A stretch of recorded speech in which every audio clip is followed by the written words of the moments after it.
Okay, guys, we're going to be doing a shameless recap today. Recap, review, whatever today, okay? So let's get right into it. Okay, last season, after Fiona's wedding, debacle of a wedding, when Frank came in, was like, oh yeah, your husband or your husband to be, your fiance, whatever, oh, he's an old junkie. He's a junkie. I know a junkie when I see one. Why? Because I'm a junkie too. Okay. And the dude was like, okay, yeah, I'm a junkie. So, Fiona was like, you ruined everything, Frank. So they took him and threw him in the lake. Okay. So opening up this season, the season premiere, they found it opens up with Frank in a hospital. It seems as though Frank was in a coma for 29 days from being fished out from the lake. And what made him survive is the fact that he was in cold water all that time. Frank has like 1,000 lives. That show is friggin' amazing to me when it comes down to Frank. So what ended up happening was Frank was upset because he was like, so nobody came and looked for me? And he was like, dang, but Frank is delusional when it comes down to his part in the family, because he really does feel like, he's an intricate, like he's the king of the Gallagher family, when indeed it's not him. It's actually, I would have said it was Fiona, but it's not really Fiona. But anyway, he left the hospital, and he left the hospital in a wheelchair because his legs have atrophied. So he can't move his legs, so he's moving around in a wheelchair. And he gets to the house, and of course, the only person that's in the house is Liam, looking there. And I'm like, Liam, they're not going to give Liam any kind of character or anything. Like, the little boy has gotten so big, and he's so cute now. I mean, he's just an adorable. I love it when you can see, characters grow.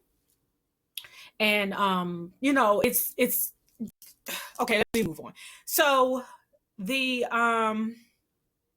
Frank gets in the house, and Frank goes straight to the refrigerator and look for him old beer, and he chilling in the house. And when Fiona gets home, Fiona drags him out the house and was like, oh no, you ain't welcome here. You need to get yourself on out these doors, because you can't stay here now. So she throw him out, him and the wheelchair. They sitting outside. But Frank tricked her, because later on in the show, Frank got back in the house, went into Fiona's room. Yeah, went to Fiona's room and ended up locking and nailing the door shut so Fiona couldn't get in her own room. I mean, he threw all her stuff out the room and everything. And, he just nailed the door shut like, oh, you're going to have to find me. Or you're going to have to get the fireman to come here and get me, because I'm not leaving this room. This is my house. This is what is good. And Fiona, now you get the heck out. Let's get into Fiona. Now, her heroinatic boyfriend, I can't think of his name. Forgive me, guys, for calling him, by labeling him that. But her ex-boyfriend, let me just say that, her ex-boyfriend had he disappeared. He's not on this show, at least not on this episode. So Fiona had to step up as the manager of the store now, or of the restaurant.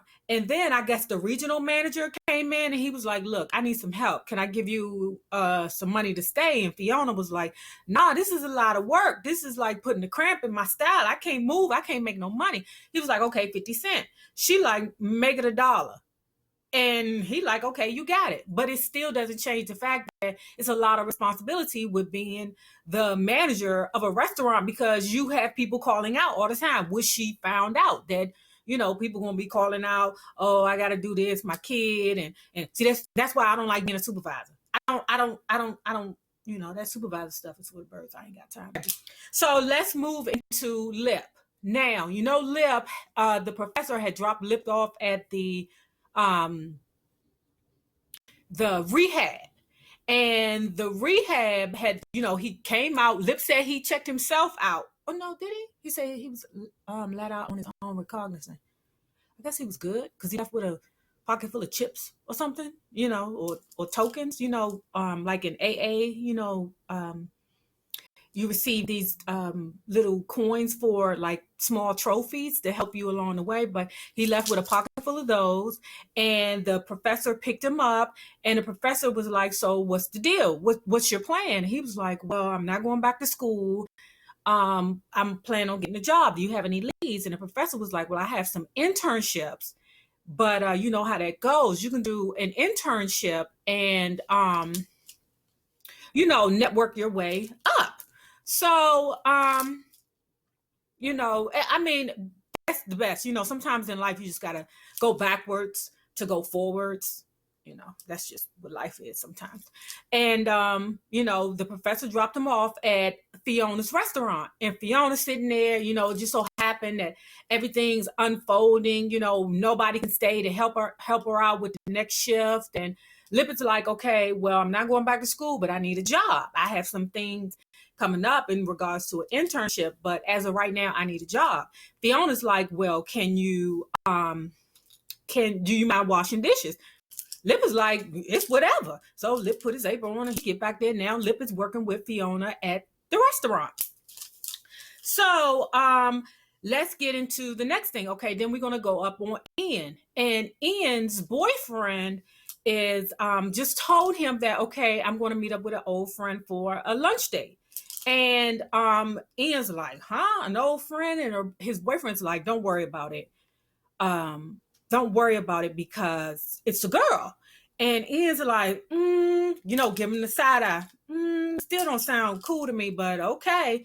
But Ian just feels a certain kind of way about it. He feels uncomfortable about it. And he was discussing it with his coworker, I guess his partner on the ambulance. And the partner was like, well, if you feel that way, then maybe you need to go with it because, people be lying, maybe you need to go with it. So that caused more doubt in their relationship in regards to Ian not trusting his boyfriend, which leads into, Ian having a discussion with Lip and Ian follow Ian's boyfriend to the date. Lo and behold, when they're in the area, wherever, the boyfriend meets the girl or whatever, the woman, because he said it, don't worry about it, it's a woman. When he sees them two together, I mean, they're making out. I mean, they are, throwing each other up on the wall like wild animals, like, give me that, and Ian looking at Lip like, I sure hope it's a dingling up underneath them pants because, this is a problem. Okay, guys. Now let's talk about Carl. Now, Carl has this little new cute girlfriend. Oh, I love her. She looks mixed, but she's not mixed. Or at least I don't think so. We haven't seen the mama. We've seen the daddy. But anyway, so, they getting it in. They have, they getting it in. That's what their life is about. Getting it in, teenagers. But at least they're safe. So one day the little girl comes over before school and, Carl goes down on her. And, Carl been going down on girls since he was friggin' 11. This show is just some sickness. But at any rate, the thing that happens is Carl later on asks her, okay, baby, I'm always going down on you. What's the deal with you going down on me? And she's like, yeah. And he's like, well, have you ever done it before? She's like, yeah. And he was like, well, what's the deal? Why you won't go down on me? What's my judge? What's my thing? And she was like, oh, your dangling looks weird. It looks weird. And he's like, huh? So that's when he finds out that out of all the boys in the family, he's the only one that's uncircumcised. So he don't know why. Frank even circumcised. Frank even circumcised. So Frank is like, it's extra skin there, it feel better. He like, I'm trying to get, my thing from my girl. I'm trying to get that. And she said she ain't doing that until, it look better. Or at least that's the reason why she ain't doing it, And the boys are like, well, just make sure you clean it real good. And come to find out he ain't been cleaning, that real good. So anyway, he pays $1,500 to get it done. But the thing about it is that he can't have an erection for like 3 days. I don't even know if that's possible. Like, what is he going to do? Like, put a bag of ice on it? Because I'm like, how is that even possible? Because like, even when you're asleep, I don't think they can. The next person I'm going to go into is Debbie. Okay. So, she had Franny in the last season. So Franny is Debbie is second guessing herself as a mom. So, she didn't mess around and said, okay, Franny, I love you, and put the baby in front of a fire station. And then the doors open up and a fire engine about to come out, and she had to go run to get the baby because the fire engine was about to run the baby over. So then she take the baby and she walks into the park, and she notices this other mom, bougie mother. Debbie's like, oh, hi. She's, eager to make mom friends. And the mother just curved her. The mom just picked the baby up and looked at her like, you filthy piece of trash, and walked to the playground and started chit-chatting with other moms. So Debbie was like, oh, okay. I guess, she too good to talk to people. But the mom left her baby's buggy right there on the sidewalk next to Debbie. So Debbie got the notion to, you know what? My baby ain't got no stroller. I've been carrying her around all day in this little thing. I don't know why y'all, the thing that you put the baby on, and I don't know. I can't do that. I don't have the muscles. And see, that's why y'all baby mothers be strong from carrying around all them back. See, I always say I'm not about to fight. No, any woman that got kids under the age of 3, I will never fight, because them hoes got guns. And that's all I got to say about that. So anyway, she put the baby in the buggy and just roll out.